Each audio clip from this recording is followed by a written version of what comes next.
As promised, I will go through the method of using the Ackermann's method to find L.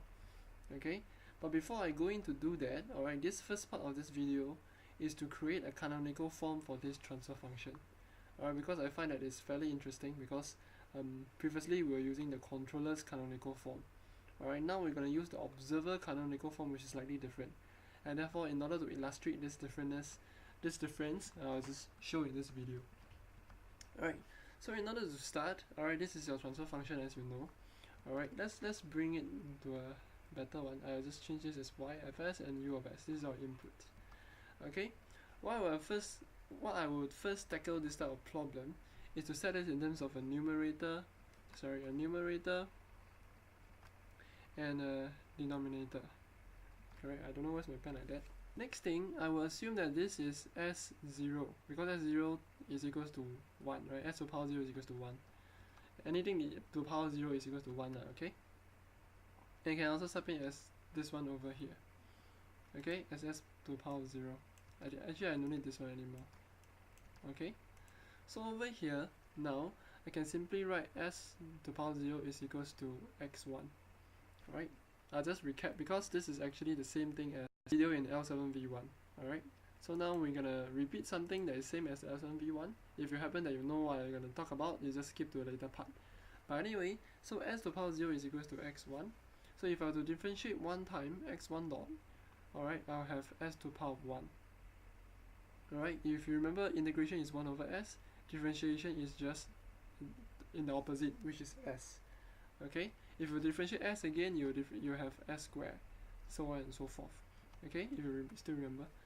Anyway, so this x dot 1 can be written as x2, and then x2 over here is, so if x2 is differentiated, I'll have S squared, right? So therefore, with this information, I can simply sub it into our transfer function, which is S to the power 0, I just sub it as x1, and then S over here, I can sub it as x2, and then S squared over here, I can sub it as x2 dot. Alright, so the results will be, okay, never mind. Before I go in to do that, I'll just change the value. Okay, instead of x1, I'll just write as x2. Okay, please note this thing. Okay, so x2 dot will be equals to x1. Okay, I should have said that earlier. Alright, the purpose of this is to make things more easier for you to see later on. Okay, so if you differentiate x1, you have x1 dot. Okay, so instead of just now is x1 for this one, alright, now I just write as x2. Okay, so S to the power 0 is x2, S to the power of 1 is x1, and S to the power of square is x dot 1.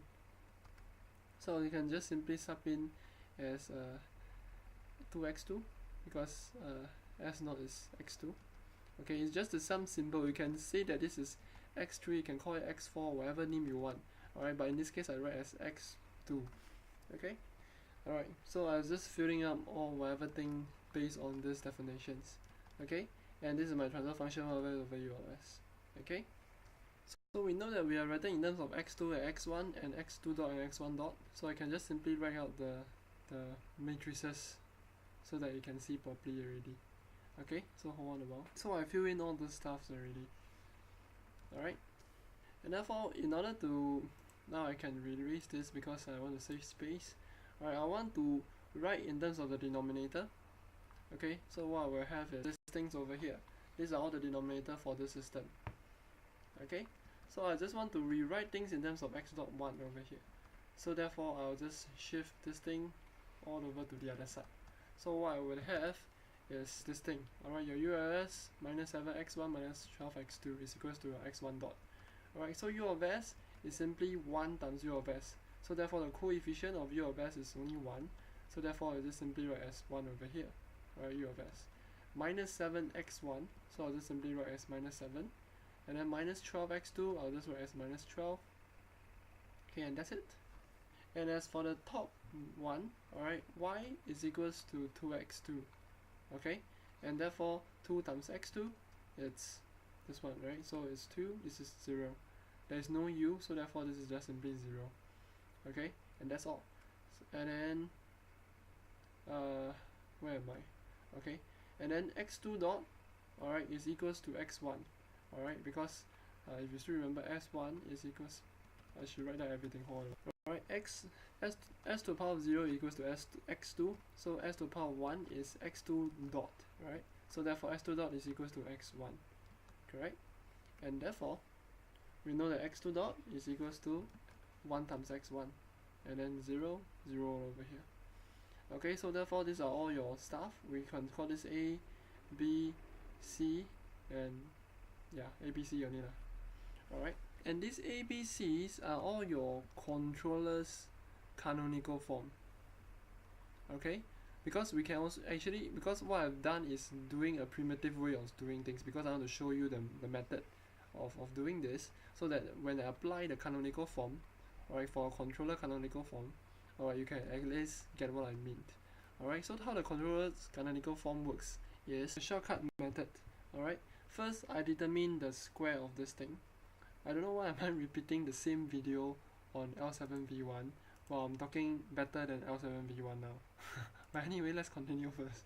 Alright, so this is the highest order s square.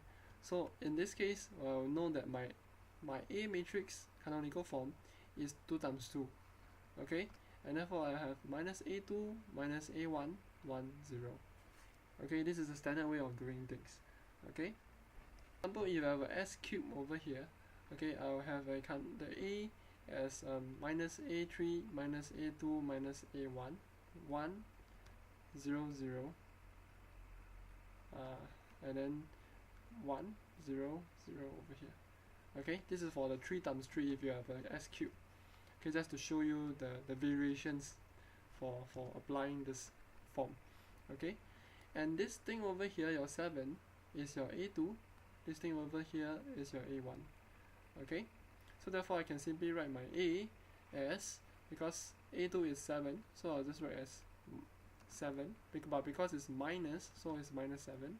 Same thing, minus 12 over here, because A1 is 12. I have 1 0. Alright, so this is my A. Straight away we can spawn it up already, as you can see.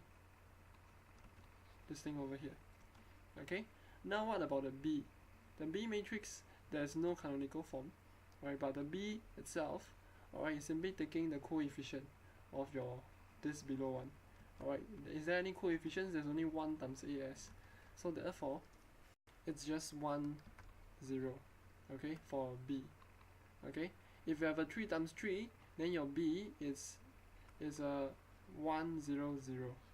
If so on and so forth, you have 1 0 0 0 0 0. I think you get what I mean. So therefore, in this case, our system is only 2 times 2. So therefore, this one is what is it? A 1 times 2 system. Okay, but I will not go into details of what, but this is the B now, alright, which is this thing over here, as you can see. Okay, the next thing is our C. Our C is equals to what? The C over here should have a 2 times 1 matrix, or 2 times 1 system now. Okay, where this one is your minus, this is your B2, this is your B1. Okay, where B2, the coefficient is s to the power of 1, this is for s to the power of 0. Okay, the reason is because you're following the square thing. This is s square, so for over here is s1 and s0. If you have a s cube, alright, for example, you have s cube over here, then your C is simply equals to s1, s2, s1, and s0, the coefficients, which is what we're gonna say as B3, B2, B1, something like that. Okay, but I will not go into 3 times 3, so this is just enough for us. So we know that this is s1, this is s to the power of 0. Alright, there's only one s to the power of 0, right? So therefore I can just simply write as 0, 2, because the coefficient is 2. Alright, so my C is equals to 0, 2, which is shown over here, the same. Okay, but now these are all the controller's canonical form. These are all the controller's canonical form. Now we're gonna do in terms of an observer one, right? So if you don't understand anything about how to convert the observer, or how to convert the controller's canonical form, which we have done, into the observer canonical form, I would suggest that you can watch l8v7, Enlightenment on Duality to Observability Canonical Form. Okay, so although it's not very clear, I think it's quite clear, I don't know, forget already, but anyway, hope it helps. But it will somewhat shows you that eventually we'll get a canonical form for observer. Okay, so how do we acquire the canonical form for our observer? Because what we're gonna do, because all along we have been doing, alright, is to choose an observer that gain whatever thing that we want, right? Because our purpose, if you still remember, we are talking about L. We were trying to find L. So we're talking about the observer gain. Alright, so observer gain, we're gonna use observer canonical form. Okay? So the rules using the duality concept for the observable canonical form is that the AC, alright, AC is the controllers of A, which is this one, sorry, is equals to A observer T transpose. Alright? So in other words, this is your AC. Alright? If you want to have a AO, which is your observer A matrix, you're gonna transpose it. You're gonna transpose your AC. Alright, so therefore I'll have -7, -12. Okay, so this thing will become here. Alright, and then 1, 0.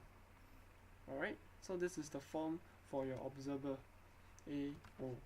Now for your B, alright, the matrix of your controller B over here is equals to, alright, C observable, sorry, I should have said that the B observable for the observable system, the B matrix is equals to C, alright, of the controller transpose. Okay, so you may wonder like what the hell, right? It's just the rule itself. Later on you'll know what I mean. So for B observer, you're gonna use C transpose, which is this one, right? So if you transpose this, you will have 0, 2. Okay, so my B0 is 0, 2. Correct? I mean not B0, this is B observer. Alright, so these are all the observer canonical form denoted by O, observer. C is denoted by controller. Alright, in case you still don't know what I'm talking about. Alright, so these A are all the controllers, so I should just label all as C. Okay, all are all observers canonical form. Hopefully you still understand. Alright, and therefore let's continue. Alright, the definitions for our, because what we are doing now is to trying to plot out a ABC of your canonical form for the observer canonical form. Alright, so C canonical observer canonical form for C is B, the controller B matrix of transpose. Alright, we know that the controller B matrix is equals to 1, 0. If you transpose, what you have is 1, 0 over here, right? So this thing over here is then therefore your C0, I mean your C observer 1, 0. Okay, as you can see, we have somewhat transformed your observer, transform your controller's matrices into our observable canonical form matrices. Alright, your AC controller, sorry, I should have removed this T, is equals to your A rho T. Alright, or in other words, if you were to transpose this AC, you'll get A0. I mean A observer. Alright, and then controller C, if you transpose, you'll get this B0 over here. I mean B observer. Okay, same thing if you were to transpose your controller B, you'll get a C observer matrix, which is 1, 0, which is shown over here also. Alright, you just take a while and somewhat. So your AC is equals, I should have written, right, maybe I should bring this transpose over here. Okay, so that this you get a full view. So ACT is equals to A0. Take a look, it's the same thing. Alright, CCT, alright, C transpose is equals to your B0. Correct, just take a look. And then this BCT is equals to your CO. Okay, so in order to do your observable canonical form, which is all this one, you can remember your controller canonical form, and then after that you remember this we call this the duality transformation. Alright, and then you can transform it into this thing. Okay, and this is your observable canonical form. And therefore, if you were to compare this to the answer sheet, you have something like this already, right? This is the same thing. This is all from the answer sheet. Alright, so these are all observable canonical form. Alright, and therefore I hope that this brings a very clear understanding of the canonical form concept. Alright, and how to convert it. Watch this in if you happen that you forgot. But anyway, this is the video only focus on canonical form. Alright, so in the next video we'll focus on how to apply the Ackermann's method. Alright, be it that this is a very important concept that you want to know how to convert. Alright, so see you in the next part.